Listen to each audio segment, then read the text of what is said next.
तो मित्रों, कल जो चर्चा हुई थी शायद उसमें से प्रश्न पैदा हुए होंगे, निश्चित ही, क्योंकि उत्तरों में से प्रश्न आते हैं, प्रश्नों से उत्तर बनते हैं। ऐसा दुनिया का रिवाज है, ये चलता रहता। तो किसी के मन में साधना संबंधी कोई प्रश्न हो तो तुम्हारा तो कल उत्तर हो गया था, तो प्रश्न और था, वो लंबा कितना है? बहुत बड़ा है, एकदम छोटा? इधर आकर बताओ।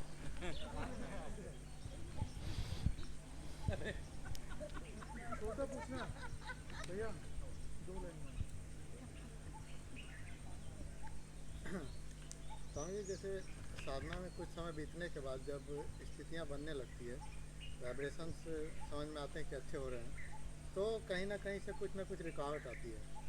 मतलब या तो किसी पर्सन के द्वारा आती है या कोई ऐसी समस्या आ जाती है जो कि उसमें बाधा पड़ना शुरू हो जाता है। तो यह क्या अस्तित्वगत होता है या उसके मतलब कि उसके पीछे कुछ बुरी आत्माएं रहती है, या उससे बचने के क्या उपाय हैं? मतलब उससे हम लोग कैसे समझ सकते हैं और मतलब शुरुआती स्तर पे कैसे? समझ गए हम बात आपकी।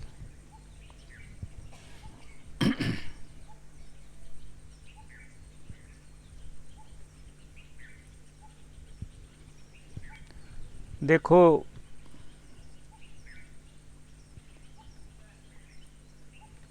ये जो साधना है एक तरह से शिखर की साधना।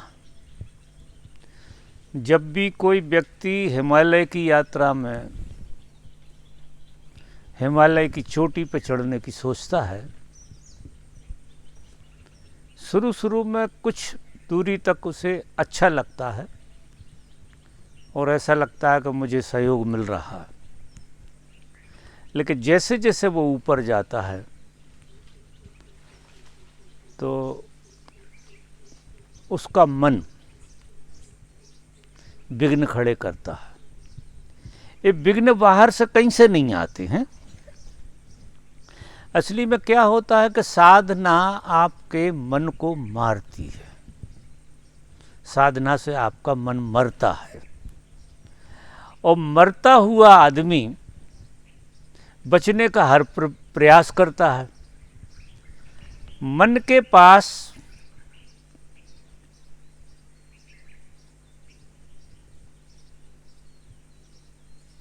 इल्यूजन खड़े करने की क्षमता होती है, उपद्रव खड़े करने की क्षमता होती है।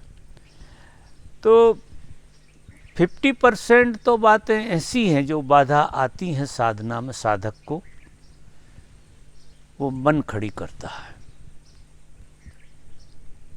50% कुछ इसमें प्रकृति का भी हाथ होता है। कल जैसा मैंने कहा था, प्रकृति संतति पर भरोसा करती है। प्रकृति ने आपको इस जीवन में भेजा और पूरा सहयोग मिला आपको प्रकृति का कि आप डेवलप्ड हुए। तो प्रकृति आपसे कुछ चाहती है, क्योंकि हमें कहीं से कुछ मिलता है तो हमें कहीं कुछ चुकाना भी पड़ता है। तो प्रकृति चाहती है कि तुम उसकी संतति को बढ़ाओ, और तुम लग गए साधना में, गहरी साधना में लग गए, तो प्रकृति फिर चाल खेलती है कि ऐसे कैसे मुझे छोड़ के चले जाओगे, मुझे पहले राजी तो करो, पूरे मुझे राजी करो, इसके बाद ही तुम मुझे क्रॉस कर सकते हो। और अगर मुझे राजी नहीं कर रहे हो तो मैं तुम्हें जाने नहीं दूंगी। और वो इतने उपाय खड़े करती है, इतने उपाय कि आपको उलझा देती है। इसलिए साधक को गुरु की जरूरत होती है, किसी गाइडेंस की जरूरत होती है। प्रकृति को सीधा क्रॉस कोई कर नहीं सकता है। आपने देखा होगा हमारे यहाँ की हिंदू संस्कृति में कि हमने नदियों को पूजा, अग्नि को पूजा, जल की पूजा करते हैं, वायु की पूजा करते हैं, पृथ्वी की पूजा करते हैं। अगर किसी चीज से तुम्हें मुक्त होना है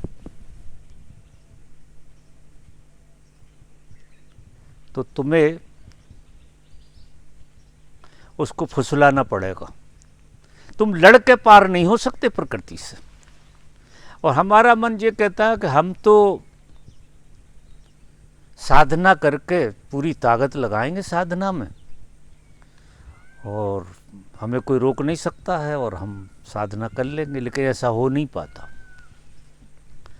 बिल्कुल नहीं हो पाता है। इतनी बाधाएं आती हैं। जैसे जैसे साधक ऊपर की तरफ चलता है वैसे वैसे 50% तो उसका मन बाधा डालता है और 50% प्रकृति डालती। और तुमने जो तीसरी बात पूछी है कि कोई चेतनाएं ये वो सब, ये फालतू की बात है।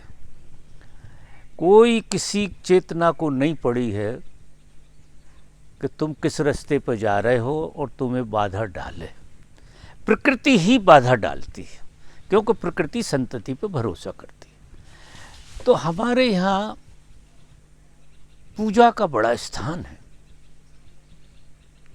पूजा का मतलब ये है कि हम किसी चीज को आदर देने लगे। पूजा में और क्या होता है, हम किसी मूर्ति को आदर देने लगते हैं, पेड़ों को आदर देने लगते हैं, नदियों को आदर देने लगते हैं, सूर्यदेव को आदर देने लगते हैं, जलदेव को आदर देने लगते हैं। हम पूरे आदर से भर जाते हैं इनके प्रति। और ये 5 वृत्तियाँ हमारे भीतर जो बैठी हुई हैं वो प्रकृति से बनी हुई है, 5 तत्वों से बनी हुई है।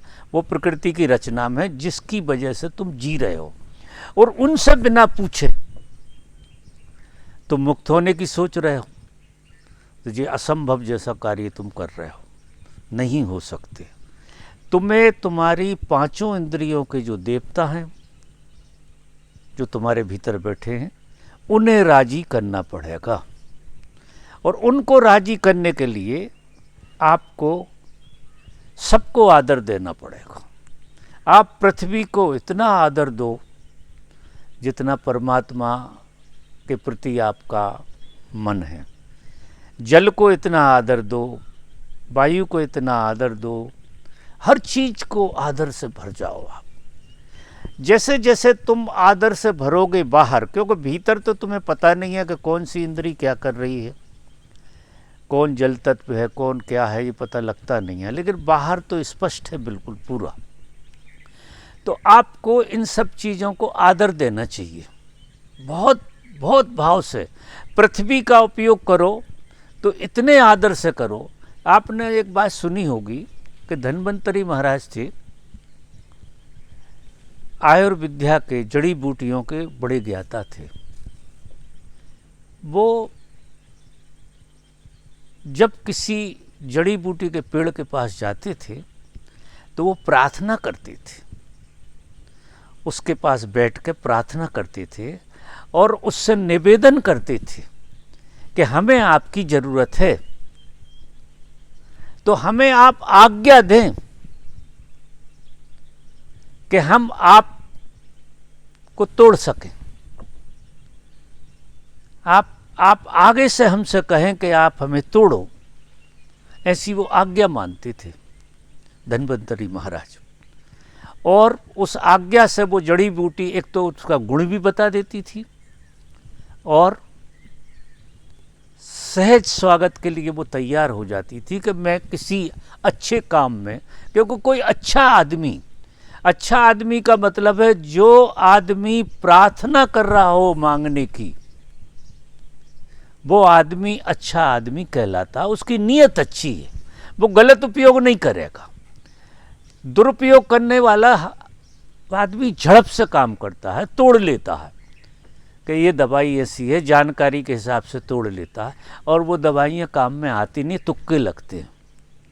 दवाई वही काम में आ सकती है जो दवाई प्रार्थना से उपजी हो, फिर प्रार्थना से भभूत भी उपज जाए तो वो भी काम में आ जाती है। तो जिस तरह से वो मांगते थे उस तरह से हमें क्या मांगना, हमें जो है पृथ्वी से मुक्ति मांगनी है। हमें कुछ चाहिए नहीं है, क्योंकि तेरी कशिश में तेरा वरदान रहा कि हम हुए, तेरा सहयोग रहा, लेकिन अब हम तुझसे मुक्त होना चाहते। लड़के नहीं हो सकते हो प्रार्थना करके, तो पृथ्वी का जो देवता तुम्हारे भीतर बैठा है वो राजी हो जाएगा, वो तुम्हें छोड़ने लगेगा भीतर से। जल का देवता राजी हो जाएगा, वो छोड़ने लगेगा। वायु का देवता राजी हो जाएगा। हर चीज, सांस लो तो ऐसे मत लो, प्रार्थना पूर्ण ढंग से सांस लो। अगर आप चीज़ों को देख रहे हो तो ये प्रकाश का खेल है, अग्नि का खेल है, और ये अग्नि की वजह से प्रकाश हुआ है, और प्रकाश की वजह से तुम देख रहे हो। तो हर चीज़ को तुम प्रार्थना पूर्ण ढंग से देखो, इतने भाव से, इतनी इज्जत दो उसके लिए, इतनी इज्जत दो कि उसका जो प्रकृति की कशिश का ढंग है वो छूट जाए, कोई चीज का आकर्षण तुम्हें ना बचे। अगर तुम प्रार्थना पूर्ण ढंग से नहीं देख रहे हो तो हर चीज तुम्हें फंसाने का काम करेगी, जो तुम्हारे चित्त में फंसेगी और फिर विचार और भाव बनकर दुनिया भर के कर्म करेगी। अगर तुम प्रार्थना पूर्ण ढंग से देख रहे हो तो तुम उसी समय देख रहे हो और मुक्त भी हो रहे हो, वो प्रकृति तुम्हें मुक्त कर रही है। इसी तरीके से पांचों तत्वों का, जल का, वायु और आकाश का, आकाश के प्रति इतना आदर से देखो, आकाश को इतने प्रेम से देखो कि ये परमात्मा की देह है। ऐसे देखो आकाश को कि ये परमात्मा की देह है और हम उस देह के गर्भ में, ऐसा अनुभव करो। आप चल रहे हो, उठ रहे हो, बैठ रहे हो, तो आप किसी गर्भ में हो, आपको पता नहीं, लेकिन आप किसी गर्भ में 24 घंटे रहते हैं। आप परमात्मा के गर्भ में रहते हैं 24 घंटे, और प्रतीकात्मक उसका गर्भ जैसे आकाश है, प्रतीकात्मक। इसी तरह से ये पांचों तत्वों की रचना है पूरी, और उन पांचों तत्वों से हमारे शरीर की रचना बनी हुई है, जिनने हमें पकड़ कर, जीव को पकड़ कर रखा उसके अंदर। अब जीव उनसे मुक्त होना चाहता है, और ये पांचों तत्व संतति पर भरोसा करते हैं क्योंकि ये प्राकृतिक है, तो ये तुम्हें छोड़ नहीं रहे, तो फिर साधना में बाधा डालेंगे। तो व्यक्ति को, जीवन को प्रार्थना पूर्ण बना लेना। और प्रार्थना हमारी जब ही फलती है जब हम किसी चीज को श्रेष्ठ मानना शुरू करते हैं। निश्चित ही धरती तुमसे श्रेष्ठ है, क्योंकि तुमने धरती को कुछ नहीं दिया है, धरती ने तुम्हें बहुत कुछ दिया है। तुमने जल को कुछ नहीं दिया है, जल ने तुम्हें बहुत कुछ दिया है। वायु को तुम क्या दे रहे हो, वायु तुम्हें दे रही है। और अग्नि को तुम क्या दे रहे हो, अग्नि तुम्हें बचाए हुए है।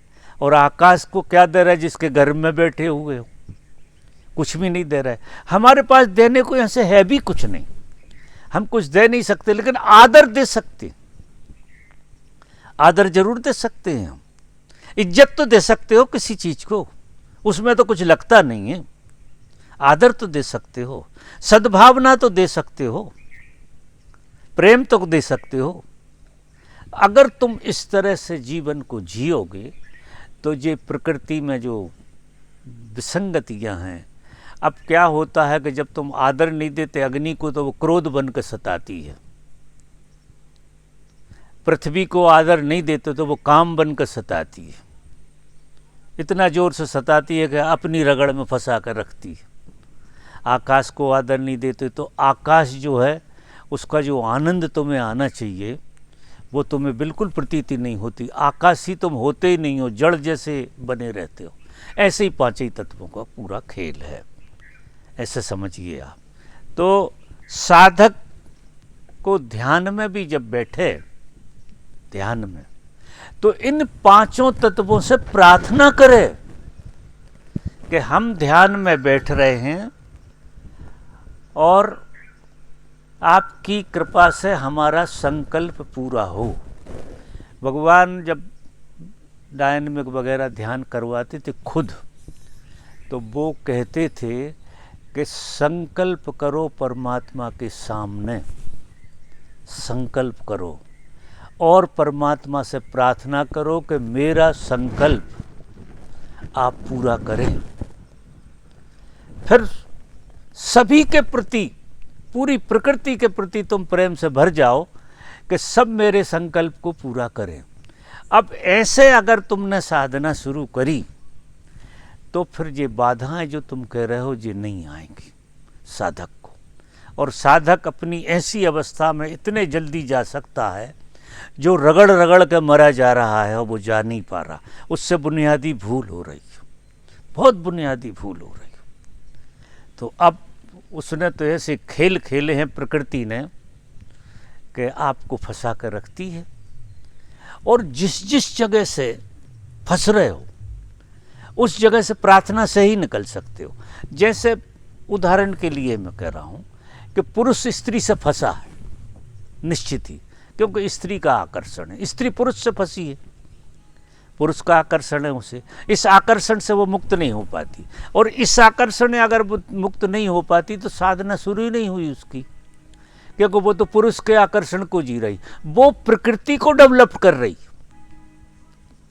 और पुरुष प्रकृति को डेवलप कर रहा है, स्त्री भी प्रकृति को डेवलप कर रही। तो वो कर क्या रहे हैं, कितनी साधना करते रहें, लेकिन बात नहीं बनने वाली है, क्योंकि जो चीज तुम्हें पकड़े हुए है उसके प्रति तुम्हारा आदर और प्रार्थना, उसको आदर भी दो और उससे प्रार्थना करो कि तू मुझे मुक्त कर, पकड़ मत। और अभी हम तो ये कहते तू पकड़, जल्दी, जितने जल्दी हो सके पकड़ ले तू। तो अब उल्टी गंगा अगर बहाओगे और तुम फिर कहोगे कि हम मुक्त क्यों नहीं हो रहे, हम हमारी साधना में गड़बड़ कहाँ हो नहीं है गड़बड़, क्योंकि बेसिक चीज़ है, बेसिक। और बेसिक चीज़ ये है कि अगर आप किसी के प्रति इज्जत नहीं करते, इसलिए हमने स्त्री को माँ का दर्जा दिया है और पुरुष को पिता का दर्जा दिया है, तो हमें यहाँ से शुरू करना चाहिए। हर पुरुष तुम्हारा पिता है, तो आधी बात पूरी हो गई, हर पुरुष तुम्हारा पिता है, और पिता की जैसी तुम इज्जत करते हो वैसे तुम हर पुरुष की इज्जत करो, क्योंकि पुरुष तुम्हारा पिता है और हर स्त्री तुम्हारी माता है। तो अब माता की इज्जत करो तुम, इसलिए हम माँ कहते हैं स्त्री को और पुरुष को पिता कहते हैं। तो पुरुष कोई भी हो तुम्हारा पिता है। अब पिता की दृष्टि से देखो और पिता की दृष्टि से इज्जत करो, और फिर प्रार्थना करो कि मुझे मुक्त होना है, पुरुष से मुक्त होना है मुझे। अब पुरुष को मैंने बहुत देख लिया, जन्मों जन्मों से क्या कर रही स्त्री, पुरुष को ही जी रही, जन्म इसी के मिल रहे हैं, और पुरुष स्त्री को जी रहा है, उसी आकर्षण में फंसा है। अब वो आकर्षण बिना प्रार्थना के नहीं टूटेगा। तुम कहो जिद कर लो और साधना कर लो और कि हम तो स्त्री को छुएंगे नहीं और ऐसा नहीं करेंगे, करो तुम प्रार्थना, कुछ भी करते रहो, वे रात के सपने में परेशानियां देंगे, सजी भर तो देंगे, सपने में भी परेशानी। प्रार्थना एक ऐसा ढंग है, ऐसा ढंग है कि उससे हम हर चीज से मुक्त हो सकते हैं, ये कुंजी है, ऐसे समझिए। फिर और बहुत सारी बातें इसके साथ साथ आती, आप समझ रहे हैं। और ये आपके लिए नहीं है, ये अच्छा प्रश्न पूछा आपने, ये सभी के काम का है, क्योंकि जब तक आप प्रार्थना पूर्ण नहीं होते और आदर पूर्ण नहीं होते, आप साधना में व्यर्थ का समय गंवा रहे हैं। घंटों ध्यान में बैठे रहो, बड़ाम से नीचे गिरोगे, क्योंकि प्रकृति तुम्हें जाने कैसे देगी बिना राजी करे, प्रकृति जाने नहीं देती। दिन में तुम समझा लो अपने आप को, रात के इतना नाइटमेयर पैदा कर देगी तुम्हारे भीतर कि हिल जाओगे पूरे, ये लगेगा कि ये साधना वादना भाड़ में गई और एकदम हम तो दुनियादारी को ही जी लेते हैं, जो उल्टे सीधे काम होने लगे। क्योंकि जितनी संवेदना तुम्हारी ध्यान से जगेगी उतने उपद्रव तुम्हारे अंदर बनने वाले हैं। ये खेल है पूरा, क्योंकि तुमने शुरुआत ठीक से नहीं की।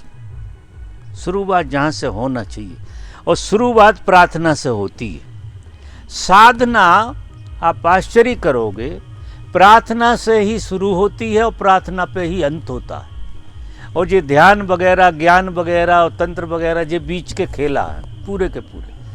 पहले कदम पे प्रार्थना है साधना में, और अंतिम कदम पे प्रार्थना। दोनों कदमों पे प्रार्थना जुड़ी हुई है।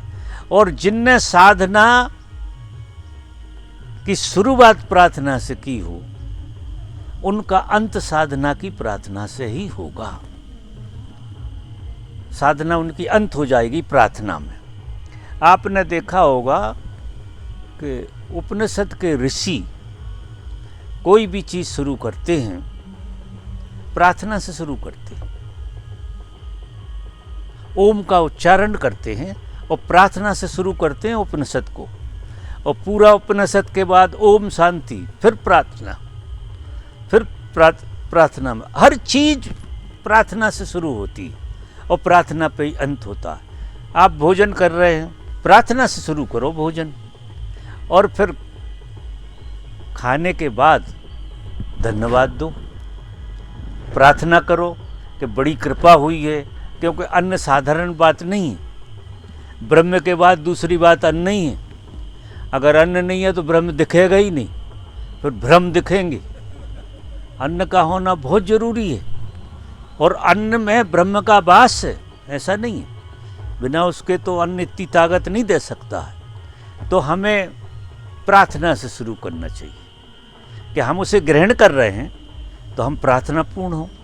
अब आपका अगर जीवन का खेल इस तरह से चल रहा हो, आपकी साधना में फिर बाधा हो, मैं नहीं मानता, फिर बाधा नहीं आएगी। कहीं भूल हो रही है, अगर बाधा आ रही तो कहीं भूल हो रही।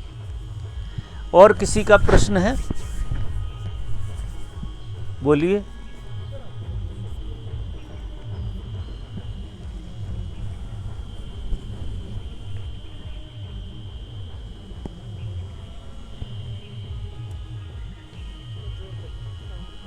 बाबूजी कहते हैं कि when disciple is ready master arrives.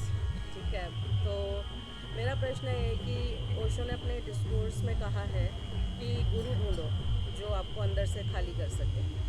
तो गुरु ढूंढते हैं या गुरु मिलते हैं? और उसके बाद इनिशियल जो स्टेज होता है साधना का, जब इंसान शुरू करता है तो बहुत सारी उलझने, बहुत सारे प्रश्न होते हैं। तो आप लोग तो ग्रैंड मास्टर्स में मतलब कहे जाएंगे, तो उस टाइम पे ऐसा कोई गुरु साथ में होना जो पल पल गाइड कर सके, आपकी उलझनों को दूर कर सके, ऐसा मतलब खट्टा है? बैठो।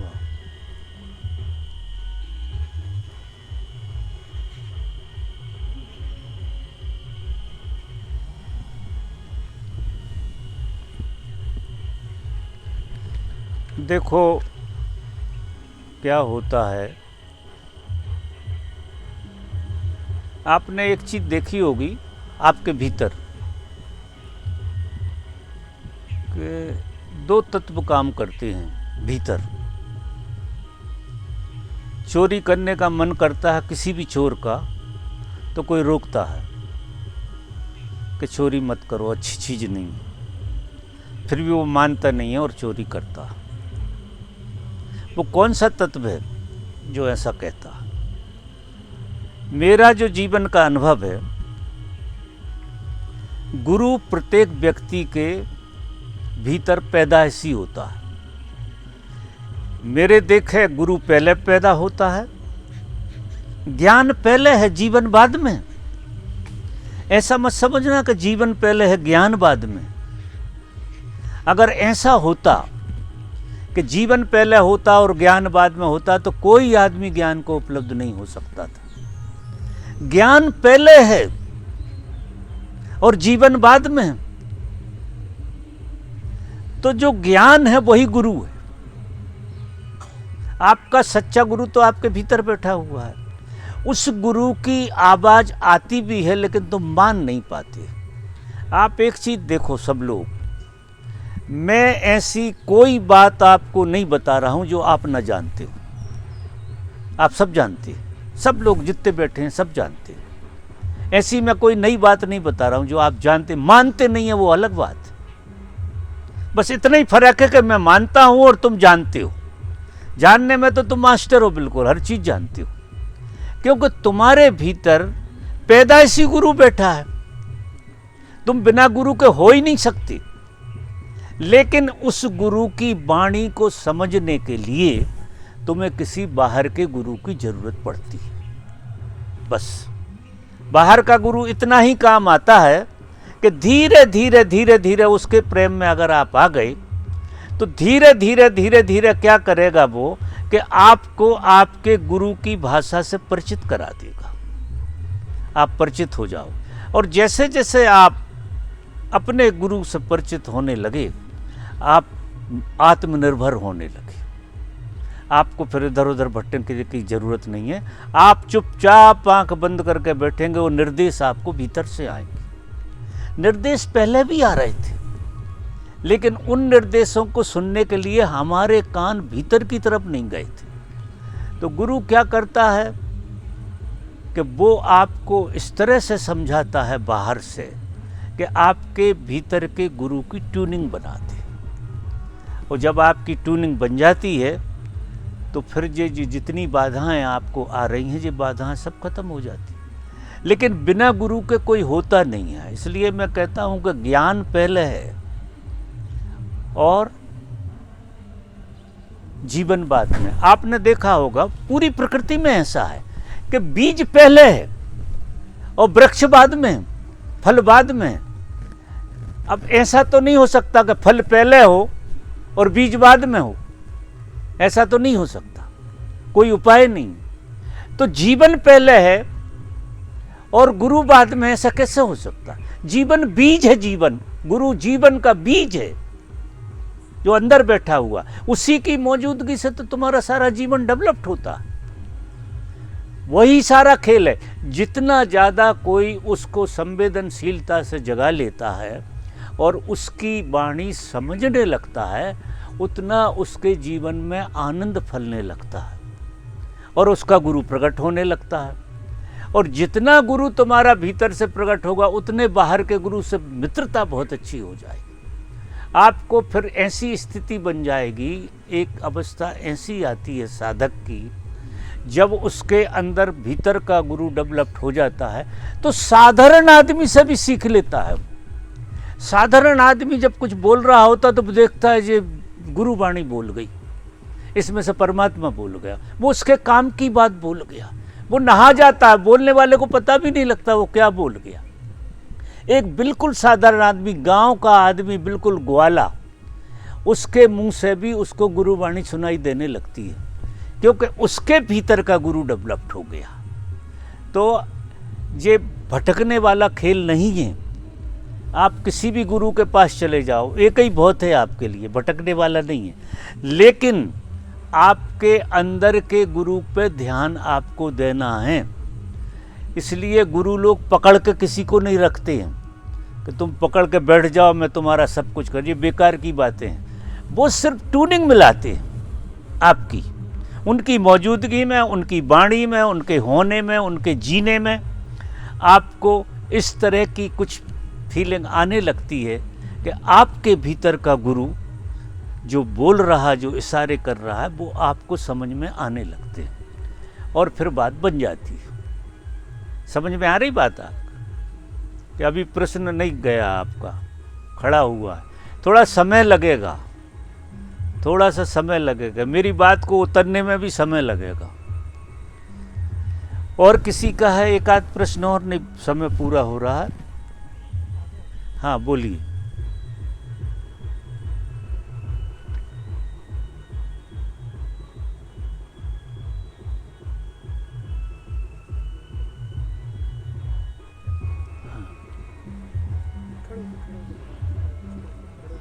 नहीं बोलो, बैठ के बोलो, कोई दिक्कत नहीं, बोलो आराम से। जब मैं ध्यान करता हूँ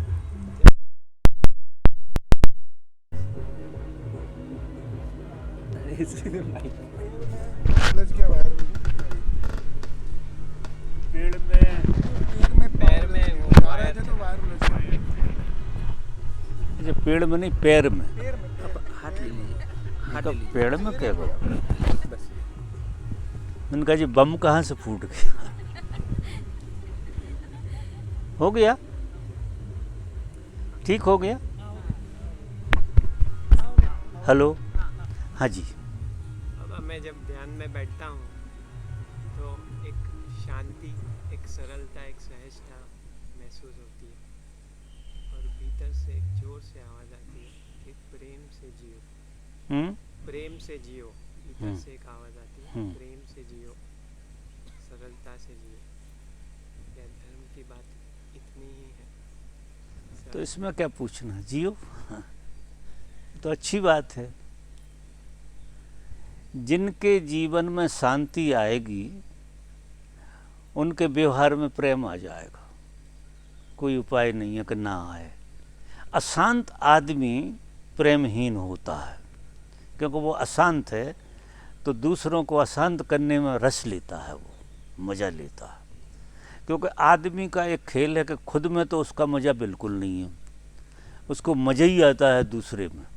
मज़ा देखो जी, क्योंकि अगर गहरे में देखो तो तुम बेरंग हो, खाली, बिल्कुल खाली हो, कुछ नहीं हो, तुम हो ही नहीं, किसको मज़ा आएगा। लेकिन जब तुम शांत होते हो, बिल्कुल खाली होते हो, तो इसका मतलब तुम कुछ नहीं होते हो। और जब तुम कुछ नहीं होते हो तो तुमसे प्रेम उपजने लगता है। तुम्हारे बावजूद तुम होते नहीं हो, लेकिन तुम, प्रेम का मतलब यह है कि वो शांति बंटना चाहती है, वो फैलना चाहती है। तो जिसको भी तुम देखोगे, जिसके साथ भी जियोगे, उस पर शांति का असर होगा। प्रेम एक तरह से माध्यम बनता है। शांति प्रेम के माध्यम से कहीं पहुंचती है। कोई भी आदमी के प्रति जब हम प्रेम पूर्ण होते हैं तो निश्चित ही उसको शांति होने लगती है, उसका उद्विग्नता खत्म हो जाती है, उपद्रव खत्म हो जाता है, जब हम बहुत प्रेमपूर्ण ढंग से देखते हैं। इसमें आग्रह कहीं करना नहीं है, उस तरह से नहीं देखना है। और इसका कोई अंत नहीं है शांति का, क्योंकि आदमी पूर्ण रूप से तनाव में नहीं बैठ सकता है। तनाव में हमारा अस्तित्व बना रहता है, हम लाख कोशिश करें फिर भी हमारा अस्तित्व बना रहता है। शांति में हमारा अस्तित्व मिटता है, और मिटते मिटते मिटता है। तो जितने ज़्यादा तुम शांति में जियोगे उतना तुम्हारा अस्तित्व खत्म होगा। शांति ही रह जाए, शांत होने वाला विदा हो जाए।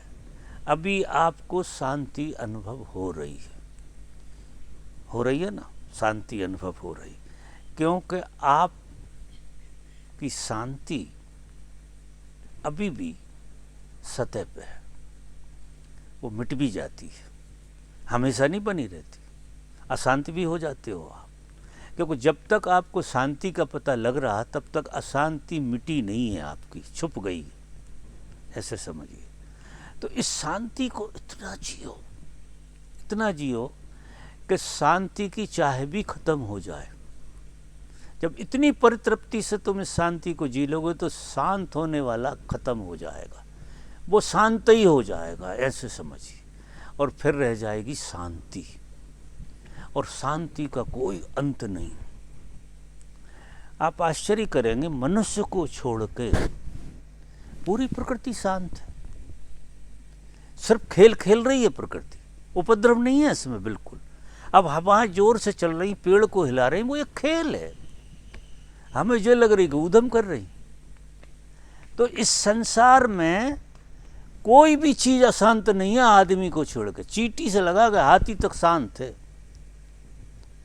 क्यों नहीं है अशांत का? उसे शांति का भी पता नहीं है, ना चींटी को पता ना हाथी को पता शांति का।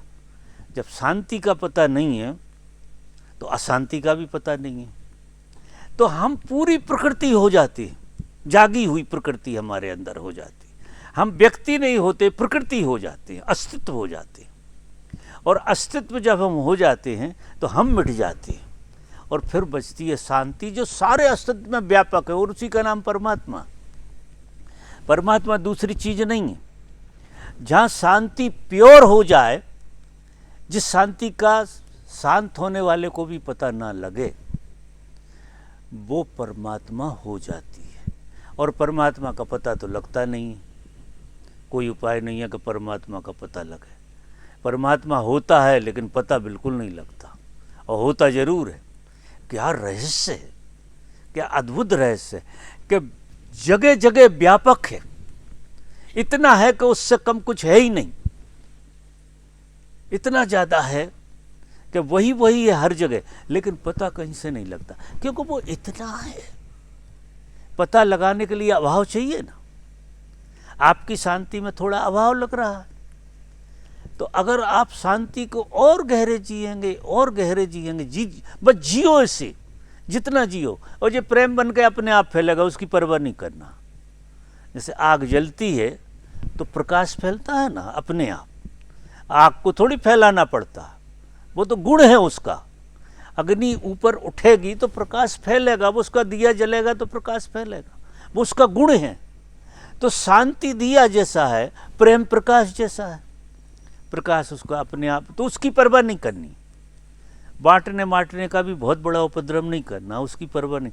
आप तो अपनी शांति में वहाँ तक जाओ जहाँ आप पूरे मिट जाओ और शांति अकेली रह जाए।